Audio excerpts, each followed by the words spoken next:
Hai teman-teman, perkenalkan nama saya Yusnita Dewi Amalia Putri.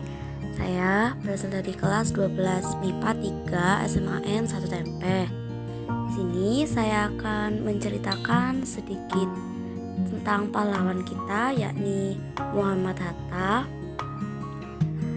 Teman-teman pasti tahu siapa itu Muhammad Hatta. Ya, Muhammad Hatta yaitu adalah Bapak Koperasi Indonesia. Muhammad Hatta atau biasanya disebut dengan Bung Hatta, ia dilahirkan di Bukit Tinggi, Sumatera Barat 12 Agustus 1902. Bung Hatta wafat di Jakarta 14 Maret 1980, yakni pada saat usia beliau 77 tahun.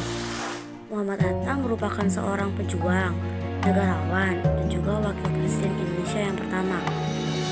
Bentuk perjuangan Muhammad Hatta yaitu dia sangat ahli dan pandai dalam perundingan melawan Belanda.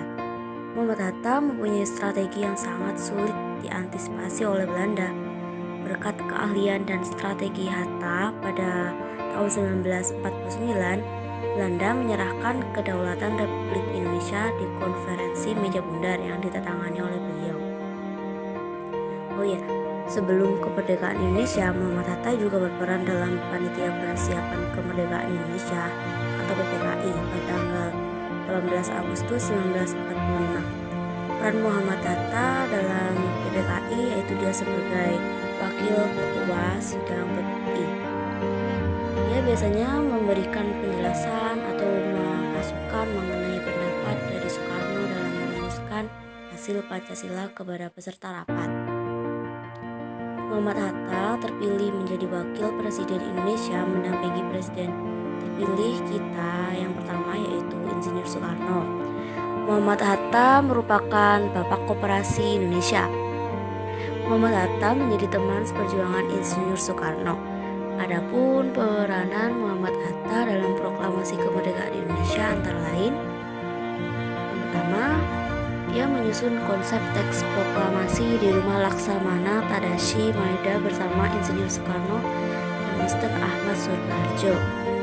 Muhammad Hatta menandatangani teks proklamasi atas nama bangsa Indonesia bersama Bung Karno. Ketiga, yaitu Muhammad Hatta merupakan seorang konseptor yang hebat, yang banyak bermain di belakang layar. Walaupun begitu, konsep serta idenya sangat brilian dan memiliki visi masa depan. Nilai-nilai yang dapat kita peroleh dari perjuangan Muhammad Hatta, ini yang pertama, semangat kebangsaan yang terlihat dari perjuangan pantang menyerah melawan kolonialisme dan imperialisme yang menyengsarakan bangsa. Yang kedua, kerja keras terlihat dari usahanya untuk mewujudkan tujuannya, yaitu Indonesia merdeka dengan mengikuti pertemuan-pertemuan. Terus dia demokratis, terlihat dari hasil pemikirannya yang selalu memperjuangkan nasib rakyat Indonesia. Ia lebih banyak berpihak pada masyarakat daripada sekelompok yang berkuasa karena persamaan hak dan kewajiban secara adil dan merata antara dirinya dengan orang lain. Inilah nilai-nilai karakter yang dimiliki pahlawan Muhammad Hatta. Sekian cerita dari saya, kurang lebihnya saya mohon